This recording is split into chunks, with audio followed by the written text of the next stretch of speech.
They don't hide in the shadows. They don't conceal their true nature. They are the heroes from beyond the stars, and they're here to protect us. Starting off this video with the most iconic superhero of all time, who is definitely not human. He may be known as the ultimate symbol of American heroism, but the truth is far more extraterrestrial. Superman, the Man of Steel, is actually Kal-El, the last son of Krypton. While he embodies truth, justice, and the American way, his origins lie light years away on a doomed planet. This inherent duality, the alien immigrant as the ultimate American hero, is at the core of Superman's enduring appeal. His story explores themes of identity, belonging, and the immigrant experience, all while delivering pulse-pounding action and inspiring hope. Next, we have Groot. He may be known for his limited vocabulary, but Groot's impact on audiences is anything but small. This gentle giant, capable of incredible feats of strength and sacrifice, hails from Planet X, a world far different from our own. As a Flora Colossus, Groot is a sentient tree-like being with a unique physiology and a deep connection to nature. His alien origins grant him extraordinary abilities, from regenerating lost limbs to controlling plant life, making him a formidable guardian of the galaxy. But beneath the bark and branches lies a loyal friend and a fierce protector, proving that heroism can blossom in the most unexpected forms. Next, we have Groot's best friend, the one and only Rocket Raccoon. He may be small and furry, with a penchant for big guns and sarcastic quips, but don't let that fool you. Rocket Raccoon, the Guardians of the Galaxy's resident weapons specialist, is far more than just a talking raccoon. He's a product of genetic engineering from the quirky planet Half-World, a place where anthropomorphic animals are the norm. His origins are shrouded in mystery and trauma, a testament to the darker side of scientific experimentation. But despite his troubled past, Rocket has emerged as a skilled fighter, a loyal friend, and a surprisingly deep character.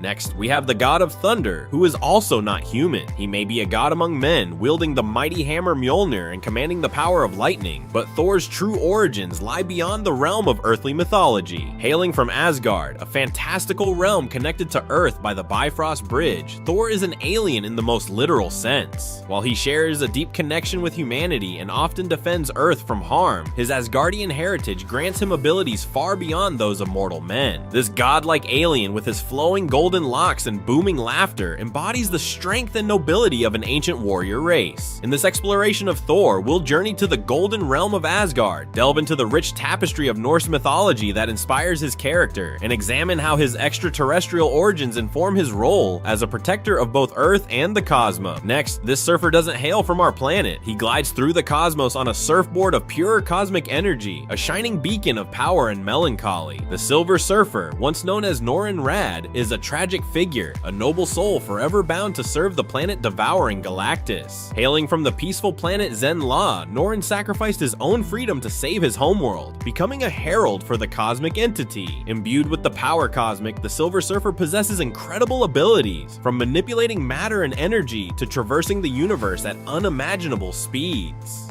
Yet his power comes at a heavy price.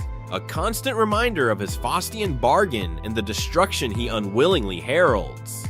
Next, he may walk among us disguised as a human detective, but beneath the surface lies a being of extraordinary power and profound loneliness. The Martian Manhunter is the last survivor of Mars, a tragic figure carrying the weight of a lost civilization. His green skin, shape-shifting abilities, and telepathic powers mark him as an outsider, a stranger in a strange land. Yet he dedicates himself to protecting Earth, using his incredible abilities to fight for justice and defend the innocent. Martian Manhunter's story is one of loss, resilience, and the enduring search for connection in a world that often fears the difference. In this exploration of the Martian Manhunter, we'll delve into the tragedy of Mars, the complexities of his shape-shifting existence, and the emotional weight of being the last of his. Next, she's known as the deadliest woman in the galaxy, a lethal weapon forged in the fires of tragedy and loss. Gamora, the adopted daughter of Thanos, is the last of her kind, a Zen-Hobarian orphan raised to be an assassin. Her green skin, superhuman abilities, and mastery of combat mark her as a force to be reckoned with. But beneath the warrior exterior lies a complex character grappling with her dark past and seeking redemption. Gamora's journey is one of breaking free from the clutches of a tyrannical father, forging her own path, and finding a family among the Guardians of the Galaxy. In this exploration of Gamora, we'll delve into the trauma of her past, the complexities of her relationship with Thanos and Nebula, and how she ultimately chooses the path of a hero, proving that even the deadliest weapon can find redemption among the stars. Coming up, he may be a fearsome warrior with a literal mind, but beneath the muscle and the tattoos lies a soul consumed by grief and vengeance. Drax the Destroyer, hailing from the planet Kylos, is a being driven by a singular purpose: to avenge the death of his family at the hands of Ronan the Accuser. His superhuman strength, resilience, and combat skills make him a formidable opponent, a force of nature unleashed upon those who stand in his way. Yet, Drax's journey is also one of healing and finding new purpose. Through his unlikely camaraderie with the Guardians of the Galaxy, he slowly learns to temper his rage with humor and compassion, proving that even the most broken hearts can find solace and kinship among the stars. In this exploration of Drax, we'll delve into the tragic loss that fuels his rage, the cultural nuances of his Kylosian heritage, and how this warrior finds a new family and a renewed sense of purpose among the misfits of. Up next, she may appear delicate and naive, but beneath her gentle demeanor lies a powerful empath with a unique connection to the living world. Mantis, with her antennae and wide innocent eyes, is an alien from the planet Lamentis. Raised in isolation by Ego the Living Planet, she possesses the extraordinary ability to sense and manipulate emotions. While her powers might seem passive at first glance, Mantis can soothe the most troubled minds, calm raging beasts, and even put celestial beings to sleep. Her empathic abilities make her a valuable asset to the Guardians of the Galaxy, offering a sense of common understanding within the often chaotic team dynamic. In this exploration of Mantis, we'll delve into her unique upbringing, the complexities of her empathic powers, and how this gentle soul finds her place among the Guardians, proving that true strength can be found in compassion and understanding. Next, this alien hailing from the planet Tamaran, Coriander, better known as Starfire, is a beacon of cosmic power and radiant beauty. With her fiery red hair, vibrant skin, and starbolt-powered abilities, she is a force to be reckoned with. Her physiology allows her to absorb ultraviolet radiation, transforming it into raw energy that she can unleash in the form of powerful starbolts. Beyond her incredible strength, speed, and durability, Starfire possesses a unique ability to learn languages through physical contact. This has led to many hilarious and endearing moments, especially during her early days with the Teen Titans. Her alien origins and her vibrant personality make her a beloved and iconic figure in the DC universe. Lastly, he may resemble a fearsome beast with his horse-like face and cybernetic enhancements, but Beta Ray Bill is a noble warrior with a heart of gold. A champion of the Corbinite people, Bill was genetically modified to become their defender against the demonic Searcher and his fire demons. His strength, courage, and unwavering sense of justice led him to wield the mighty hammer Stormbreaker, a weapon forged by Odin himself. What truly sets Beta Ray Bill apart is his worthiness. He is one of the few beings in the Marvel Universe who has proven capable of lifting Thor's hammer, Mjolnir, a testament to his noble spirit and unwavering dedication to protecting the innocent. In this exploration of Beta Ray Bill, we'll delve into the tragic backstory of the Corbinites, the creation of Stormbreaker, and the unique bond of brotherhood he shares with Thor, proving that heroism can be found in the most unexpected forms. Number 10, Earthstrike. Earthstrike was the former leader of the African superhero group known as the Kingdom. Years ago, when superheroes began to emerge the world over, the Kingdom was formed and together fought to free the Congo. Once their mission was achieved, they mysteriously disappeared. Batwing finds out more about them and why it really is that they decided to retire and return to civilian life when the serial killer Massacre shows up and starts killing them off, apparently seeking revenge on the behalf of the Congo. Earthstrike's powers allowed him to control stone and the minerals of the earth. He was basically like an earthbender. Unfortunately, Didi Yaboa, who was once known as Earthstrike, was found by Massacre and killed. Number 9, Okoye. Okoye is a powerful warrior and a member of the Dora Milaje in Wakanda. While she doesn't have a massive role in the comics, in the MCU, she has become a more prominent character in regards to Black Panther's story. Here we we see her alongside her fellow Dora Milaje members from the comics, Nakia. Except where in the comics Nakia's love for King T'Challa was very unrequited, in the films it is actually reciprocated, and the two were once, and become once more again, a couple. The Dora Milaje are basically like the king's bodyguards in the comics, and are all women because traditionally they were seen as wives in training for the king, and actually came from a bunch of different tribes in Wakanda. Usually the rival tribes, so that, you know, kind of have a little bit of bringing everybody together, which is great. T'Challa, however, is not about the whole wives in training part of the tradition, so when he brings back the Dora Milaje, he simply decides to ignore that part of the tradition. Okoye herself was trusted in the comics by T'Challa to help oversee his creation of the secret agent team known as the Agents of Wakanda, a team which Okoye would also become the director of.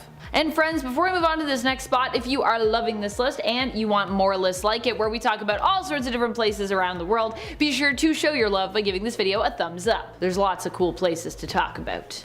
Number 8. Batwing. Batwing is basically like the Batman of the African nation of Tinashe. Prior to becoming Batwing, David Zavimbe was a former child soldier who became a police officer. He's originally from the Congo. He ended up turning against those he worked for when he was younger because, well, they threw his brother off of a cliff. Rebelling and escaping his captors who had trained him since he was young in the ways of war, he grew up in an orphanage from there on. Eventually, he would go on to become a police officer and later join Batman Incorporated, hence his mantle of Batwing. Batwing has also been a member and ally of the Justice League International Superhero Team as well. He doesn't have any formal superpowers, but is an exceptionally skilled, trained, capable, and determined individual with knowledge in many different types of combat and across various fields. And like Batman, he is also known for his investigative skills. Number 7. Power Man. Power Man was a comic book superhero who was not only from Africa, but was actually created specifically for the people of Nigeria to help improve literacy rates. He was a superhero who had super strength and could fly, with his only known weakness being that of a snake bite. Power Man shouldn't be confused with Power Man, a name commonly used by Luke Cage. This Power Man is quite different. His comic now might seem somewhat dated, but back in the day, it was pretty revolutionary, as most comics that were imported into Nigeria had only white protagonists in them. Power Man, when reprinted for distribution in the UK, later saw the main character switch names from Power Man to Power Bolt to avoid confusion with Marvel Comics character Luke Cage. The series also featured a backup story which followed a sheriff named Django, and I kind of have to wonder if this other hero featured here also helped to inspire the modern day superhero from the Tarantino film Django Unchained, where Django instead is spelled with a silent D. Also, I feel like there's gonna be people that are like, Django's not a superhero, but to me he's a superhero. In my heart. Number 6. Vixen. Vixen comes to us from DC Comics. She is a supermodel turned businesswoman, and in current continuity a supermodel slash fashion designer turned primetime show host and animal activist. Well, it's more than likely that Vixen has been an animal activist ever since she possessed the superpower to take various animal shapes. Armed with the Tantu totem, she can transform into different animals and harness their own unique abilities and power. Currently in Prime Earth continuity, Mari McCabe doesn't even need the Tantu totem to take on some animal characteristics, and seems to have found power within herself due to her connection to the spider-like goddess character of myth and folklore, Anansi. Vixen is American and spent many years in the United States from a young age, but she was originally born in and from Zambezi, which in the comics is located in Africa. Number 5. Gentle. Despite his name, Gentle is actually a very physically strong character with a lot of power behind him. Gentle is a mutant from Wakanda who is part Wakandan and part Russian when it comes to his heritage. His mother was from Wakanda and his father was Russian. This seemed to cause a lot of grief for the mutant, whose birth name is Nesno Abidemi, as he was often treated as an outcast because of both his heritage and the fact that he was also a mutant. Although more recently in the comics it's been suggested these feelings of being excluded were kinda more of a front, as he is basically a secret agent of Wakanda who remains loyal to his king T'Challa. Gentle's mutant abilities allow him to expand his muscles. His limits are not quite known, but the process is exceedingly painful and causes great strain on his body. This is why he has vibranium tattoos all over him, which apparently are able to penetrate his muscles and help him to control and somewhat contain his powers as needed. Number 4. Isis. Isis was the love of Black Adam. Known originally as Adriana Tomaz, she was given the power of Isis after Black Adam retrieved a magical amulet and had Shazam imbue it with some power. power. This was back in the New Earth continuity, by the way, but still, back then Adriana became Isis and became a powerful force, who fought alongside her brother, who also became Osiris, and alongside Black Adam, her lover and later her husband. Unfortunately, Isis's power to control the elements as well as her increased durability, strength, and healing factor would not be enough to save her, and in the end she would end up dying, turning Black Adam once more to the side of darkness after being the one to help reform him in the first place. I know, it's pretty messed up. But I guess despite being merciful in life, when confronting her own and her brother's own deaths, she had a change of heart in the end. Still, up until that point, Isis was a relatively heroic and powerful figure. After she's brought back though to life after dying, she pretty much goes straight villain. Hopefully we'll get to see more of the heroic side of her when she appears in the DCEU. Number 3. Black Adam. Black Adam really only ranks a touch lower here because of his history of being a villain in the comics. However, despite that, I would say in the modern day we consider Black Adam to be more of an anti-hero figure, and I imagine he might even lean a little bit more hero after Dwayne Johnson portrays him on the big screen.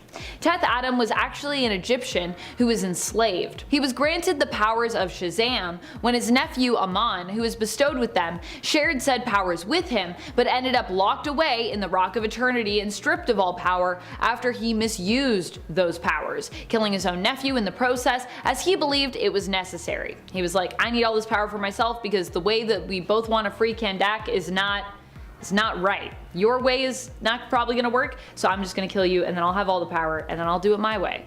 Turns out that wasn't a good idea. Black Adam currently in the comics is on a path of redemption though. While his methods may continue to sometimes be questionable, his heart at least is in the right place. Instead of relying on the power of Shazam in modern day, Black Adam was instead imbued with powers by 6 of the Egyptian gods. Number 2. Black Panther. Black Panther is not just a powerful superhero gifted with the strength and powers granted to him by the heart-shaped herb, but he is also known for being the ruler of the fictional African nation of Wakanda.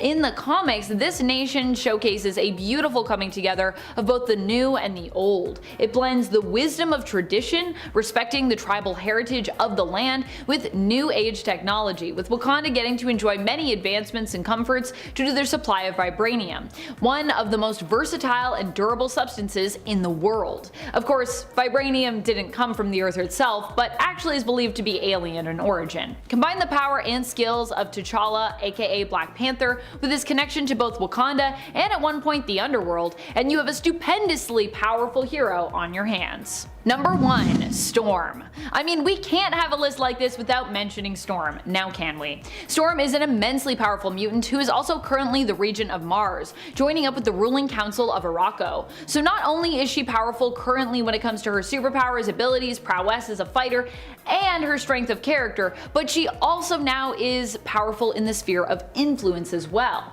Politically, she is once again a ruler and a leader, and this time she's also a ruler and a leader of like a whole planet, which means she has a whole world at her back that in theory would likely join her in any cause that she deemed fit, as long as they respected Storm, and I feel like more and more Arakko is respecting Storm and understanding why we all love her. While Storm herself was born in New York and is African American, her mother was a Kenyan princess, and Storm herself is descended from a long line of powerful African priestesses. So although she wasn't born necessarily anywhere in Africa, I think we can still consider her to be part of that group. She also currently holds a god level status and was elevated in more recent years to a real life goddess, who becomes more and more powerful as more people believe in her. Happy Canada Day, nerds! I thought it would be fun to count down some Canadian superheroes to celebrate the holiday, so let's get into the Tim Hortons, hockey, and maple syrup of it all. Starting off with Squirrel Girl. There is a lot of confusion surrounding exactly where Squirrel Girl came from, which feels really fitting for the character.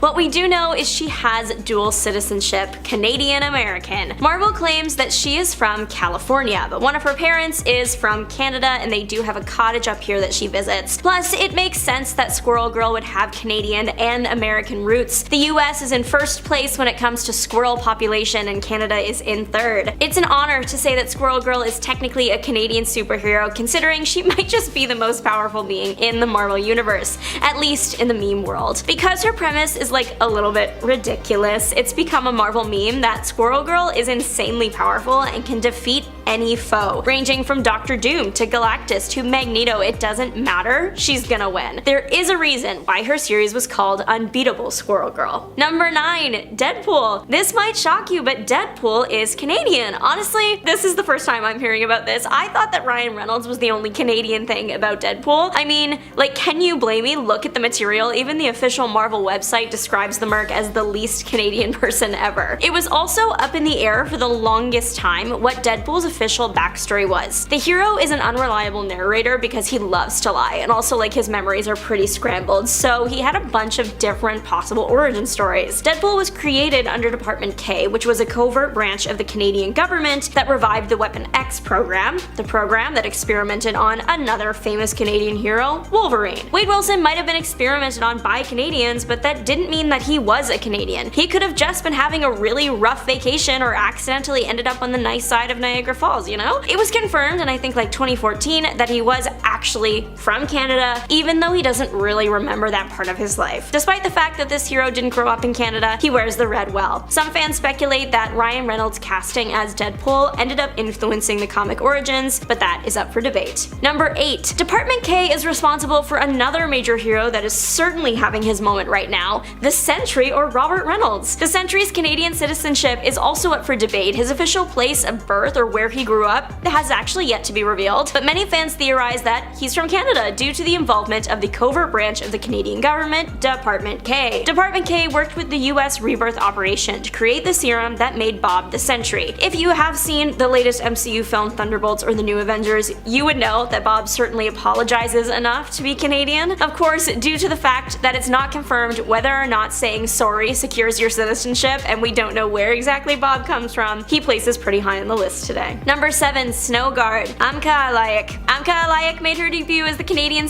hero Snowguard in 2018. Hailing from a village in Nunavut, Snowguard is an Inuk teenager who gains her powers after encountering the mystical spirit Scylla. Scylla was being held in containment, and Amka helped break them out, but sustaining injury in the process. The spirit was moved by their heroics and healed those injuries, granting her supernatural abilities in the process, including the ability to shapeshift into animal forms and manipulate natural energies. Snowguard joined the Champions, a team of young superheroes, and uses her abilities to protect both her community and the world at large. Her powers include shapeshifting into creatures like a giant bear or an owl, as well as harnessing Aurora-like energy constructs, making her a unique and powerful addition to the Marvel Universe. And number 6, Snowbird. There's usually a lot of snow up here in Canada, so many heroes have snow in the name. Snowbird is a Canadian superhero known for her deep connection to the mythology and wilderness of the Canadian landscape. Born as the daughter of the goddess of the Northern Lights and a human father, Snowbird was created to serve as a champion against the mystical great beasts that threaten the world. Raised in the Canadian wilderness by the mystic Michael Two Young Men, Narya was bound to the land of Canada by magic, which allowed her to take human form, but also made her physically ill if she left the country's borders. Adopting the codename Snowbird and the human identity of Anne Mackenzie, she joined the Canadian superhero team Alpha Flight, where she fought to protect her homeland from supernatural threats. Snowbird possesses the remarkable ability to transform into any animal native to northern Canada, gaining their abilities while retaining her intellect. She also has superhuman strength, flight, limited precognition and postcognition, and the ability to sense mystical energies. Her story is marked by sacrifice and tragedy, but she has repeatedly returned to defend Canada alongside Alpha Flight. Number 5. Nemesis. Nemesis is the superhero alias recently adopted by Heather McNeil Hudson, a prominent Canadian Marvel character originally from Calgary, Alberta. Heather has a long history in Marvel Comics, first appearing as a founding member and later leader of Alpha Flight, Canada's premier superhero team. Following stints as Vindicator and Guardian, Heather assumed the mantle of Nemesis to help protect mutant refugees from the Canadian government, operating in secret, even sometimes from her husband, Guardian. As Nemesis, Heather wields the mystical sword Cell, which grants her the ability to teleport herself and others, as well as a degree of superhuman durability. However, that sword is a double-edged weapon. Its teleportation drains the life force of the wielder, if not fed by the life force of others, a weakness that put Heather's life at risk every time that she uses its power. Despite these dangers, Heather's commitment to her team and her country remains unwavering, cementing her legacy as one of Canada's most enduring Marvel heroes. Number 4. North Star. Marvel's most famous set of twins might be Wanda and Pietro, but North Star and Aurora could give them a run for their money. Okay, like that might be taking it a little bit far, but they are certainly very cool. North Star, whose real name is Jean-Paul, is a Canadian superhero from Montreal, Quebec, and one of Marvel's most prominent mutant characters. Born a French-Canadian, he was separated from his twin sister Jean-Marie Aurora at birth after their parents died in a car accident. North Star first gained fame as an Olympic and professional ski champion before being recruited by Canada's superhero team Alpha Flight, where he reunited with his sister and adopted his codename. So like, I told you he was cool, Olympian to superhero, I mean come on. He later became a member of the X-Men and led Alpha Squadron, honoring his Canadian roots and his history with Alpha Flight. North Star's mutant powers include superhuman speed, flight, and the ability to emit photonic energy blasts, abilities that he shares with his sister. He is also notable for being one of the first openly gay superheroes in mainstream comics and the first to have a same-sex wedding depicted in Marvel publication. North Star's legacy is defined by his Canadian heritage, his groundbreaking representation, and his powerful mutant abilities. So, number 3, his sister, Aurora. Aurora is a Canadian superhero from Montreal, Quebec, and a prominent member of Marvel's Alpha Flight team. She's the twin sister of North Star, and both siblings were separated at a young age after their parents passed in a car accident, with Jean-Marie sent to a strict Catholic girls' school where she suffered emotional trauma. The trauma contributed to her developing dissociative identity disorder, resulting in 2 distinct personalities: the reserved, religious Jean-Marie and the bold, uninhibited Aurora. Aurora's mutant powers include superhuman speed, flight, and the ability to emit bursts of blinding light, especially when in contact with her brother North Star. Over the years, she has struggled with her mental health but has played key roles in Alpha Flight's battles and briefly joined the X-Men, cementing her legacy as one of Marvel's notable Canadian heroes. Number 2, Guardian. A large reason as to why this character ranks so high is his outfit. I mean, look at this supersuit, it is literally the Canadian flag. James MacDonald Hudson, better known as Guardian, is a Canadian superhero in the Marvel Universe and the founding leader of Alpha Flight, Canada's big superhero team. I mean, just his name is hyper-Canadian though, holy cow. Born in London, Ontario, Hudson was a brilliant engineer who designed a technologically advanced exosuit originally intended for geological exploration. When he discovered that his employer planned to weaponize that suit for military purposes, Hudson took a stand by stealing and disabling the suit, later striking a deal with the Canadian government to avoid prosecution. He became the head of Department H, a secret government agency, and formed Alpha Flight to defend Canada against superpowered threats. Throughout his history, Hudson has used several codenames, including Weapon Alpha and Vindicator, before settling on Guardian, as he came to terms with his responsibilities and past mistakes. Guardian's powers stem from his exosuit, which grants him flight,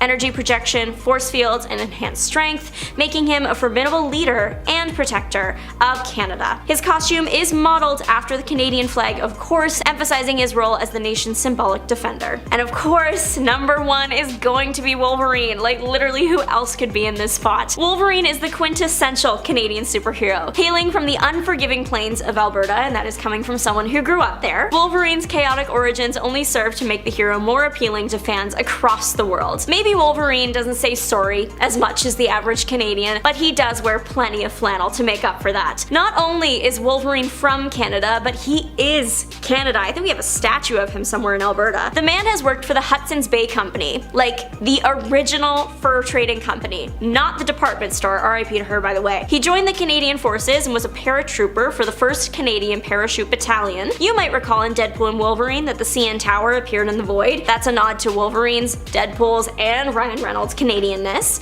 But in comic, Wolverine did fight a villain across Canada and directly on top of that CN Tower. But most importantly, in Wolverine First Class 6, Logan exercises his moral right as a Canadian to watch hockey and eat Timmy's uninterrupted, or as uninterrupted as he can get with a bunch of little mutants tearing the house apart. The only problem there is he's a Calgary Flames fan. Sorry, not sorry about that one. Number 10, Captain Marvel. Marvel is known for being one of Marvel's premier superheroes. Unfortunately, he's dead now. But before that, he became a hero of Earth after coming to the world initially on a spy mission. However, even before Marvel arrived, he was an Earth sympathizer, and spending more time among the people of Earth only made him more so. On multiple occasions, he actually betrayed the orders he was given out of his love for the people of Earth, who he refused to let come to harm. As a result, Marvel was almost executed, but fortunately, he survived. He would later return to Earth multiple times, fighting for the planet as one of its strongest and most capable heroes, despite his Kree heritage. And friends friends, before we move on to our next spot on this list, if you love what we do here at Top 10 Nerd, why not show us you love us by clicking that subscribe button? Number 9. Ariel. Ariel is an alien mutant from the Coconut Grove. Ariel was actually sent from the planet to Earth in the hopes of retrieving mutants that could be used for her people to study. Mutants in their culture had become extremely rare, and they were looking for a way to encourage genetic evolution once more among their people. Ariel, however, did not know of her own mutant origin, and after successfully retrieving some mutants, was also captured by those who had sent her on the mission, instead of being paid. It was at this point that Ariel turned from antagonist to protagonist, joining up with the fellow mutants she had previously captured to help them escape. Ariel even later on joined up with the mutant heroes in San Francisco, becoming herself a member of the X-Men for a time. Number 8. Cadre K. The Cadre K were actually a group of basically Skrull X-Men. They were made up of mutant Skrulls that were trained by Charles Xavier, aka Professor X. He trained them in an effort to empower them to fight against the Skrull Empire in an effort to push for mutant rights and free other fellow Skrull mutants, like themselves. Cadre K get their name from how they are categorized by other Skrulls, as K-class deviant Skrulls. The members of the team included Fizz, Sponjay, Zakan, Gorath, Neuro, and Rati, with Professor X acting as their leader up until his death during Avengers vs. X-Men. In the aftermath, they sought to simply live out their days peacefully, hidden as humans in South Dakota. In fact, they even lived on a ranch with the Skrulls, who had been permanently made to live out their days as Earth cows by Reed Richards and the Fantastic Four. Remember them? The Cadre K decided to keep them around and basically look after them, which is kind of really nice. Number 7. Hepzibah. Hepzibah is a member of the Starjammers, who also became Corsair's romantic partner, as well as partner in space pirate adventures. Corsair, by the way, is Chris Summers, Cyclops, Havoc, and Vulcan's dad. Hepzibah hails from one of the many planets that were under Shi'ar rule. In fact, this is essentially how she first met Corsair and joined up with the Starjammers as one of its founding members. Her home planet, Trilsart, being under Shi'ar rule, meant when she was arrested, she ended up in one of the Shi'ar prisons. It was here she met Corsair, who had been apprehended and imprisoned by Emperor Deken himself. The two joined up, escaped, and the Starjammers were born. Number 6. Xandra. Xandra is the daughter of Professor X and Magistrix Lilandra Naramani. She is basically a Shi'ar princess who now is the ruler of this empire, taking the place of Gladiator and becoming the true-born ruler as the daughter of Lilandra. Xandra, as such, is not just an alien, but a mutant alien, inheriting her X gene from her father's side. Like Charles, she is also an extremely powerful telepath, and could even be considered more powerful than him, possibly Omega level. And if not Omega yet, considering she is younger, I could see her as having the potential of becoming Omega in the future. Recently, when her life was in danger while facing the secret organization of the Shi'ar Kin Crimson in the depths of space alongside the Marauders, she was able to successfully reach out across the cosmos to her father, and as a result could be resurrected as he was able to save a copy of her mind in its present state. Number 5. Gladiator. Much of Gladiator's past remains unknown to us, but we do know for sure that he is an alien. That much is definitely confirmed to be true. It is believed that he grew up on Strontia, a planet that would become a part of the Shi'ar Empire. While living there, he trained, competing alongside other warriors on his world to earn the title of Gladiator. He, along with 9 others, were chosen by the Shi'ar to become gladiators, with the strongest and most capable among them to earn a place on the Imperial Guard. A test was given to them, with Kalark being the only among them to complete it, and returning to the Magister, claiming that he was also the only one to actually survive. As a result, he was made Praetor of the Imperial Guard. Kalark would also go on to not only become a cosmic superhero and earn his place on the Imperial Guard, but to also for a time be named as the ruler of the Shi'ar Empire. Number 4. Venom. While Eddie Brock, Dylan Brock, and Flash Thompson may all be heroes who share an Earth-based origin, the symbiote identified as Venom does not. All symbiotes are Clintar, hailing from the planet often referred to by the same name, made up of all the symbiotes combined, a big ball of hive mind symbiotic goo. Venom was ostracized from his homeworld a long time ago, but would eventually return to it in order to be purified, as the symbiote's life away had led to them slowly being corrupted over time by some less altruistic figures that the symbiote had bonded with. Number 3. Thor. While many think of Thor as being a god of Norse mythology, he's also an alien. That's right, at least as far as Marvel's narrative for the public domain hero goes. In their version of the tale, Asgard basically exists in space, with the Rainbow Bridge being a way for the Asgardians to teleport to Earth. Thor himself is the son of Odin and originally Gaia, but possibly now the Phoenix Force? The weird thing is, although it feels weird to potentially make the Phoenix Thor's mom, Thor's origins are so cosmic in origin that the cosmic element of Phoenix at least would fit with his story. He speaks like a man at a time, but really he is a man out of space. Well, out of space and kinda out of time, since Thor is also centuries old, and at this point has actually lived multiple lives. So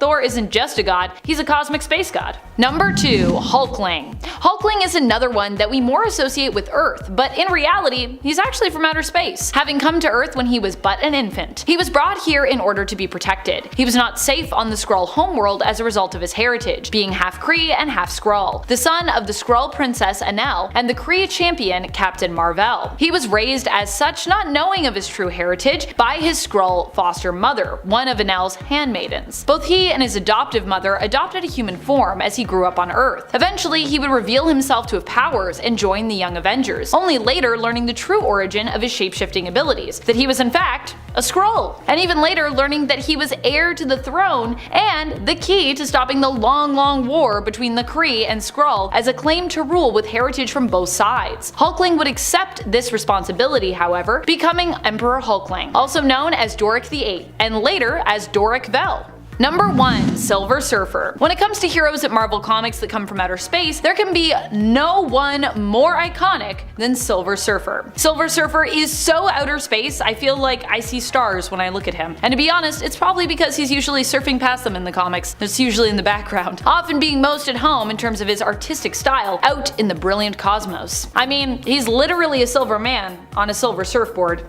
flying through space. But even before Silver Surfer was Silver Surfer, he was Norrin Radd, a man who grew up on the planet of Zenn-La, an extremely technologically advanced world where Norrin himself was raised to be a scientist. When Galactus came knocking at the planet's door seeking to devour the world to satiate his hunger, Norrin offered himself up in exchange for his homeworld's safety. He agreed to become Galactus' herald and help him find other planets that he could devour instead, journeying across the cosmos with him if Galactus agreed to leave Zenn-La be. Galactus did agree to these terms, and the hero and herald of Galactus, known as the Silver Surfer, was born. Number 10. Jillian. Jillian was one of the members of Azazel's team of Nephim, demonic mutants who were trying to escape the hellish brimstone dimension alongside him. Her powers include flight and agility, making her a pretty perfect match for the X-Men's Angel. While Azazel's army was defeated by the X-Men and thereby remained trapped in the brimstone dimension, at least Jillian managed to survive the battle. Many of Azazel's other companions died in that fight. During that feud, Jillian also let slip the cheetah thing for Nightcrawler, but unfortunately for her, Kurt didn't seem too interested. Probably because of the whole evil thing, to be honest, you know? Also, to be real, she kinda looks like she could be a sister, I'm just being honest. Like, I wouldn't be surprised if at some point it was revealed that Jillian had also been Azazel's child. We'll probably never see her again, but if we did, I wouldn't be surprised. And friends, before we move on to our next spot on this list, if you love what we do here at Top 10 Nerd, why not show us you love us by clicking that subscribe button? Seriously, it helps us out, it feeds the algorithm, and then you don't get to miss out on any good nerdy content. Number 9. Helverine. Wolverine was once known by another name, or at least his body was, that of Helverine. When Wolverine's soul was trapped in Hell by Mystique and the Red Right Hand, a demon using Wolverine's body as a vessel hitched a ride to Earth through it. This demon-possessed version of Wolverine wreaked havoc on Earth while Wolverine was gone, killing anyone who got in his way and targeting many of Wolverine's family and friends when it came to whom he decided to attack. Wolverine would eventually regain control over his body after battling his way out of Hell and dealing with the demons that resided within his own mind. Number 8.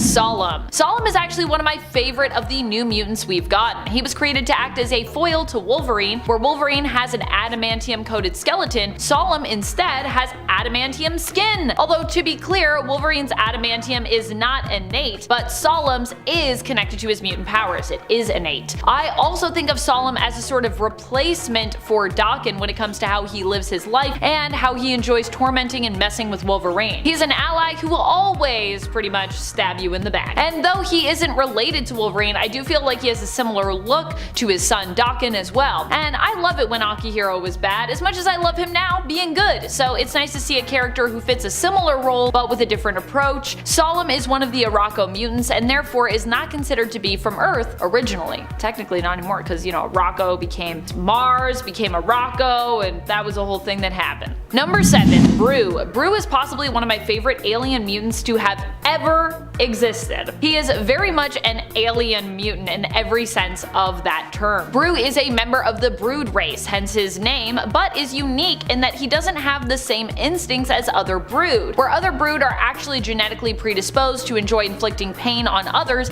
and don't possess the ability to show empathy, Bru does. This made him a mutant. More recently, he became an even more powerful ally to the X-Men and a former member of the team when he devoured the Kree's King Egg, which was basically created to control the Brood. In so doing, Bru became the new King of the Brood. Number 6. Xandra Narimani. Xandra is the daughter of Professor Charles Xavier and Lilandra Narimani. She is probably one of the most powerful folks on our list, to be honest with you, considering she is not only an extremely gifted telepath like her father, but she also inherited the whole of the Shi'ar Empire, thanks to her birthright through her mother, Magistrax Lilandra. Xandra was actually conceived after the seeming death of both of her parents. She was created from their genetic materials and ended up hatching from an egg. Even back then, before the egg could hatch, people acknowledged how powerful this child would be. Many attempted to take the egg from Gambit and Rogue, who were charged with the egg's protection. In the end, the egg hatched and Xandra was born, searching Gambit and Rogue's minds for memories of her parents and choosing the name Xandra for herself. Number 5. Tarn the Uncaring. Tarn the Uncaring was a pretty important and powerful Iraqi mutant. Like so many others on the island, Tarn, who was also a member of the Great Ring of Arako, moved with the rest to Mars after it was terraformed. Tarn was also known as a major antagonist in the comics, especially in the recent X-Men Red series where he played adversary to Storm. But Tarn also showed up in Hellions where he ended up as an enemy of the Hellions, or rather they ended up as an enemy of his, after being tricked by their leader Mr. Sinister into stealing genetic samples from Tarn and his Locust Vial, which obviously Tarn did not take too kindly to. Though honestly I feel like if Tarn had just stumbled upon Mr. Sinister and nothing bad had happened, he'd probably still attack him. Number 4. Storm. I know what you might be thinking. Wait a minute. What? Storm is from Earth. What are you talking about, Amanda? Well, not anymore, although initially yes she was. Technically Storm is both from Earth and not from Earth, as until recently she was a citizen of Krakoa and of planet Arako, formerly known as Mars in the comics. If you haven't been around for a while, you might not know just how much hype Storm has been getting in the comics, and hype rightfully deserved, I must say, in my opinion. One of the significant shifts we've seen for her character was when she became the Regent of Mars, aka planet Arako. This isn't just a title that was given to Storm either, she actually had to fight for that title, and fight and win she did. She fought against Nameless, a member of the Great Ring of Arako and known as the Shapeshifter Queen, in a trial by combat, and guess what? She won. She has since stepped down from the role as Regent, but it cemented her place as a fellow New Arako affiliated mutant, hence why she's on this list. That's my story and I'm sticking to it. Number 3. Vulcan. Vulcan is one of the most powerful mutants around, being an Omega level mutant skilled in energy manipulation and absorption, yet despite his insane power levels, he tends to somehow be the lesser known of all of the Summers. He has also demonstrated the ability to absorb his opponent's powers as well and use them for himself on rare occasion. Vulcan is the youngest Summers brother, also known as Gabriel or Gabe Summers, and we only learned of his existence in 2006 when he first appeared in the comic X-Men Deadly Genesis issue number 1. Yet he is considered the most powerful of the 3 brothers. Despite him technically being an Earthling or a Terran if you prefer, Vulcan mainly grew up in space, and in fact mainly grew up in kind of like a stasis accelerated growing up aging pod, where his aging was accelerated until the point of peak adolescence. He did come to Earth for a short while, only to blast off to space again, however, and once again remain in a kind of stasis until the power surge from M-Day woke him up. And then he was not very happy. He was pissed. He was so upset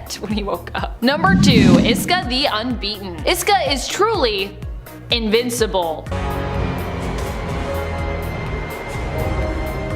Even the closest I have ever seen to her being beaten, she wasn't really defeated. she still won that battle. Thanks to her mutant powers, the only way she can be beaten is if, by her winning, she would also lose. Sound confusing? Let me explain. Following the events of AXE and the invasion of the Eternal Uranos, who destroyed much of the planet and many of its mutant population, ended up challenging Iska to a battle of understanding. The Fisher King did this as a way of getting back at Iska, the traitor who had turned on her own people in the past and again when Uranos first attacked. And so, to beat her in his own way, knowing that he wouldn't win, he challenged her to a battle of understanding, where the winner is the one who most truly understands the meaning of loss. As you can imagine, Iska won, but at a cost. By winning, Iska was forced to feel immense grief over all that she had lost as a result of always having to be on the winning side, as per her powers. This prompted her to give up her seat on the Great Ring and seemingly leave Araco. It's a clever bit of writing, and also served as a way to write her out for a bit, because writing a character that always wins, I'm sure that is not easy to do and to do well. Number 1. Apocalypse. Apocalypse is a weird mutant to think of as not being from Earth, considering his history so closely ties him to that of ancient Egypt, but it's true. In reality, it's believed that Apocalypse actually came from Araco, which, while initially was kind of a part of Earth, would end up getting sealed away in Otherworld for a time, caught in kind of like a constant war, only to later be liberated and then moved to Mars, since the Araco mutants were too troublesome to be kept on Earth's surface and didn't get along as well with the mutants based on Krakoa. So in a weird way, Apocalypse is not from Earth, even though he also kinda is. Also, I know it might seem weird that I'm putting Apocalypse above Iska, whose mutant power is, to never lose, but I do feel like Apocalypse, knowing her better than most due to him being married to Iska's sister, might help him to defeat her, as the Fisher King did in a roundabout way by letting her win. I wouldn't be surprised if Apocalypse had a similar trick up his sleeve when it came to dealing with Iska should he have to. Number 10. Nakia. Nakia might be kinda evil in the Marvel comics, with her becoming obsessed with marrying T'Challa after joining the Dora Milaje, but in the MCU, the love she feels for Black Panther is actually reciprocated. Here, Nakia is not specifically a member of the Dora Milaje, but instead is a spy who works for Wakanda, operating basically as a hero in neighboring regions, where she aims to help not just the people of her nation, but as many innocent civilians of the African continent as she can. Nakia ends up back with T'Challa at the end of the first Black Panther film, with T'Challa being inspired by Nakia to reveal the truth about Wakanda, that it is extremely powerful and technologically advanced, in the hopes of helping the world with their knowledge. And their people the world over, as Killmonger wanted to do, albeit in a more violent way in comparison to T'Challa's approach. Nakia is also the one who manages to save the last heart-shaped herb plant, which grants T'Challa the power of Black Panther again. Number 9. M'Baku. M'Baku plays more the role of villain and antagonist in the comics, but like Nakia, he is also not depicted as being quite so one-note in the MCU. Here, M'Baku is a rival of Black Panthers. While T'Challa is the prince and later the king of Wakanda, belonging to the Golden Tribe, M'Baku belongs to the Jabari tribe and is one of the opponents to T'Challa's rule, competing for the throne against him in ritual combat. However, M'Baku ends up defeated, but later reluctantly comes to T'Challa's aid when his rule is overthrown by Eric Killmonger, his cousin who returns to Wakanda many years later with his own ambitions for ruling Wakanda and using its resources to, in essence, conquer the world in order to help others who are being oppressed. M'Baku is a super skilled fighter despite being beaten by T'Challa. He also appears to be very strong and durable and smart when it comes to battle tactics. And friends, before we move on to this next spot, if you are loving this list and you want, I don't know, maybe even a part 3, or if you want to hear about some other cool superheroes from around the world, be sure to let us know by giving this video a thumbs up. Number 8. Temerit. Temerit is a member of the Numidian Force, which is its own comic series created and founded by publisher Kamal Sharif. The Numidian Force is an Afro-futuristic comic book, which also combines elements of classical civilizations that hail from the Nile Valley, including Nubia. And as we discussed on part 1 of this list, Egypt is a part of Africa, lest we forget. Temerit made her first appearance in the second issue of Numidian Force. She hails from Napata, once an ancient city currently known in the real world as a part of modern-day Sudan. Temerit's powers allow her to fly at high altitudes. She also has perfect recall when it comes to her memory, possessing what some would call a photographic or photogenic memory. Anything she sees or hears remains within her memory forever and can easily be recalled as needed. Number 7. Jetstream. Jetstream was once the leader of the Hellions. While the original Hellions Hellions started out as being rivals of the New Mutants, they wouldn't stay that way. In fact, the Hellions would actually even team up with the New Mutants at one point when their teacher, Emma Frost, plotted to bring both groups together. Ha ha ha. Despite being rivals initially, they eventually became friends and even kinda teammates. Magneto would realize, however, that Emma had used empaths to manipulate his emotions, and then would later end up retrieving the New Mutants, returning them back to being his pupils under his own guardianship. Jetstream was the leader of the Hellions group and was considered to be the antithesis to New Mutants' leader at the time, Cannonball, possessing similar mutant powers. He is originally from Morocco and therefore is African. Number 6. Hunter's Moon. Hunter's Moon is an agent of Khonshu, and I know what you're thinking. But wait a minute, Amanda, isn't that Moon Knight's thing? Well, it turns out that Moon Knight isn't actually the only one repping Khonshu and acting in his best interests. Hunter's Moon is Dr. Badir, who was tapped to be another agent of Moon Knight after being attacked by vampires and left to die out in the streets. He hails from Luxor, Egypt, and is therefore also African. Dr. Badir as Hunter's Moon possesses all the previous knowledge of prior fists of Khonshu as a gift to him from Khonshu himself, meaning he's very skilled instinctively. He also seems to have some healing abilities. Hunter's Moon is a relatively new character, having made his first appearance in 2021 in Moon Knight issue number 1, belonging to the 9th overall Moon Knight series. Number 5. Moon Knight. While he isn't from Africa himself, Moon Knight could be considered an African hero in regards to his strong ties to Khonshu, the Egyptian god of the moon. Although Mark Spector was born in and hails from Chicago, you could say that his alternate personality, Moon Knight, was born in Egypt. Moon Knight really came to be after Mark Spector was killed and seemingly revived while lying under a statue of Khonshu. Resurrected from that point on, Mark would give way at times to Moon Knight, an agent of Khonshu and a superhero. Of course, retroactively, it was established that Mark has possibly been visited and even influenced by Khonshu for, well, most of his life. But he wouldn't really become the hero Moon Knight until his death and resurrection in Egypt. Number 4. Oya. Idie Okonkwo is the mutant hero we know as Oya. She has a tragic backstory where when her powers of hot and cold first emerged, they actually caused her to accidentally set fire to her home. Tragically, her family died in the blaze, leaving only Idie left. She was retrieved and taken in by the X-Men, who not only saved her from those who would cause her harm after that fateful accident, but also sought to help her understand and control her newfound powers, so that things like that wouldn't happen again.